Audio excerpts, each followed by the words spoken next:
ज़िया उल हक का ज़माना पाकिस्तान की तारीख़ का बदतरीन दौर समझा जाता है। न सिर्फ़ इस वजह से कि इस दौर में मुल्क के जमहूरी निज़ाम को तबाह किया गया या कमज़ोर किया गया, बल्कि इसके साथ-साथ मुल्क में दहशतगर्दी, क्लैशंकोफ़ कल्चर, मंशियात का रुझान और मज़हबी मुनाफ़रत जो है वो अपने अरूज पर रही।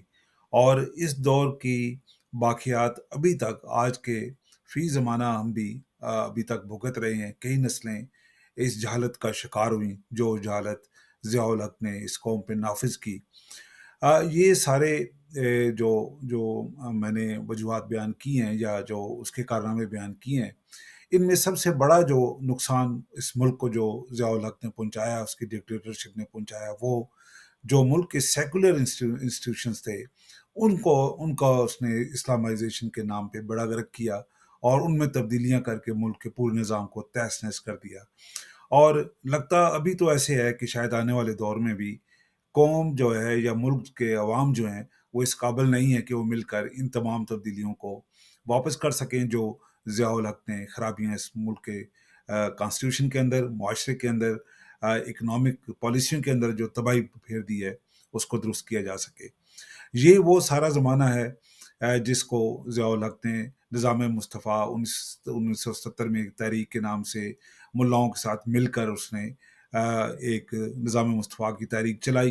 ये तहरीक दरअसल नाम तो इसका निज़ाम मुस्तफ़ा था, लेकिन बेसिकली हर वो काम जो दीन इस्लाम के ख़िलाफ़ था, वो इस नारे के नीचे मौलवियों के साथ मिल के उसने किया। और सबसे बड़ा टारगेट जो था, वो ख़वातीन के हकूक़ पे डाका डालना था। उसको इस बात की समझ थी कि ये मौलवी ही उसके साथ शामिल होके ख़वातीन के हकूक़ पर डाका डाल सकते हैं, और उसने वो सारे काम किए, इंस्टीट्यूशनलाइज़ तरीके से किए, जिससे ख़वातीन के हकूक़ मजरूह हुए और पूरी की पूरी कौम जो है वो पस्ती का शिकार हो गई। और ज़ाहिर है कि इस मुल्क में डेमोक्रेटिक सिस्टम मज़बूत नहीं था। आम लोग भी इतने मज़बूत नहीं थे, और जिस मुआशरे में जहाँ पे औरतों के हकूक़ पहले भी वायलेट हो रहे थे, या मेल डोमिनेंस थी जिस मुआशरे में, उसमें ख़वातीन अपने इन हकूक़ पर डाके को किसी तौर से ना समझ सकीं और ना रोक सकीं। उसका नतीजा ये निकला कि इसने एक बड़ा जो शोर मचाया मौलवियों के साथ मिलके, वो चादर और चार दीवारी का तहफ़्फ़ुज़ था। उनको बुर्के पहना दिए गए, उनको घरों के अंदर बंद कर दिया गया, और वो ख़वातीन जो रोज़गार के लिए या तालीम के लिए बाहर जाती थी, वो इस बाहर जाने के अमल को एक ऐब समझा गया, और पूरे मुआशरे को ये सबक पढ़ाया गया कि ये औरत के लिए लाज़िम है कि वो घर के अंदर रहे। ऐसे मामलात जिसमें वो ख़ानदान की कफ़ालत कर सके, इल्म हासिल कर सके, ये गैर इस्लामी या गैर शरई हैं। और इस तरह उसने एक औरत के हकूक़ पे डाका डाला, ख़वातीन को घरों के अंदर चादर चारदीवारी के एक नारे के तहत बंद कर दिया, और उनके लिए तरक्की के तमाम रास्ते जो हैं, वो ख़त्म कर दिए या नापैद कर दिए। ज़िया उल हक का ये इस्लामाइज़ेशन का प्रोग्राम बेसिकली अ, मज़हबी से ज़्यादा इकोनॉमिक तौर पे लोगों को हिट किया, और ख़ास तौर पे जब मुल्क की आधी आबादी को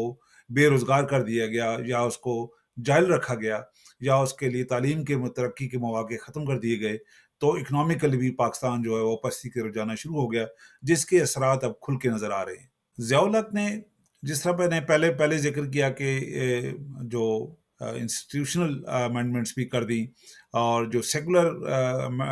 आइन था उसको भी तब्दील कर दिया, और उसने इस आइन की हालत ऐसे बिगाड़ दी कि अब शायद आने वाले दिनों में कोई नियर फ्यूचर में तो नहीं नज़र आता कि कोई हमारी ऐसी कोई मूवमेंट या पॉलिटिकल पार्टी ऐसी हो जो इन अमेंडमेंट्स को वापस ले जाए। बेसिकली ये इस्लामाइजेशन के नाम पे मुल्क को जहालत की तरफ धकेलना था, और मैं समझता हूँ कि इस जनरल ज़िया उल हक को अगर मॉडर्न एज का अबू जहल करार दिया जाए, तो कोई मैं इसमें हक बजानब हूँ, क्योंकि हर वो काम उसने इस्लाम के नाम पे किया जो इस्लाम के खिलाफ ही जा रहा था। दहशतगर्दी, फ़िरकावारियत, ख़वातीन के और बच्चों के हकूक़ बिल्कुल उसने पामाल करके रख दिए। ज़िया उल हक ने जो लॉ ऑफ एविडेंस है, जिसको 1984 एविडेंस एक्ट 1984 भी कहा जाता है, उसमें बड़े पैमाने पे तब्दीलियाँ की, और ख़ासकर ज़िना के मामलात में औरतों को उसने बेबस करके रख दिया, اور ان کی گواہی جو ہے وہ اتنی مشکل بنا دی کہ جس میں ریپسٹ کو زیادہ فائدہ ہے۔ عدالتوں نے کچھ ایسے فیصلے دیے کہ اگر ریپ کسی بچی کے ساتھ ہوا ہے تو اس کے باپ نے پیسے لے کے وہ معاملہ جو ہے وہ آؤٹ آف کورٹ سیٹل کر لیا۔ بغور ساری امینڈمنٹس کا جائزہ لیں تو ایسے وہ قوانین جو خواتین کے خلاف پاکستان میں کلونیل دور سے موجود تھے، ان کو بالکل ٹچ نہیں کیا گیا، عورتوں کے حقوق کی بات نہیں کی گئی۔ اس کے سلسلے میں ایک اہم جو قانون تھا، جو ٹو فنگر ٹیسٹ تھا، جب بھی کوئی خاتون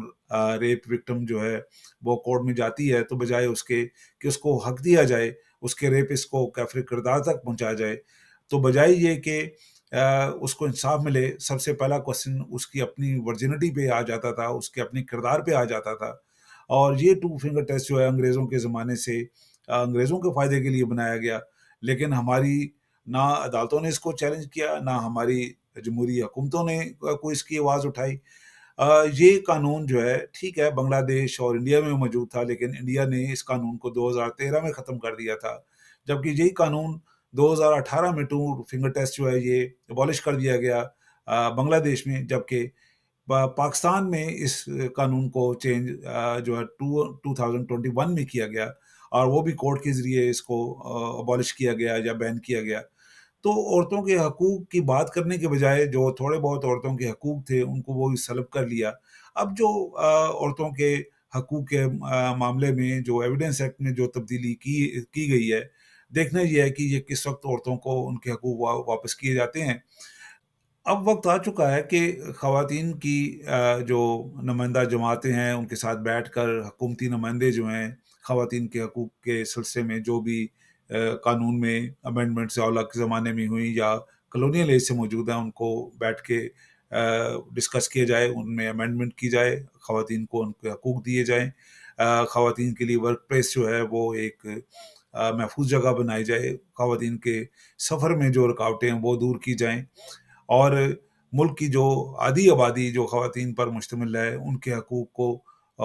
ہم تحفظ کرتے ہوئے آگے ترقی کی جانب جا سکتے ہیں۔ نہیں تو جو ملک اس وقت معاشی مسائل میں گھرا ہوا ہے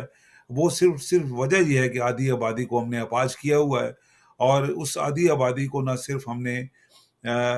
ان کے حقوق دینے ہیں بلکہ ان کو افیکٹولی ان کو ٹرین کرنا ہے، ان کو تعلیم دینی ہے، اور ان کا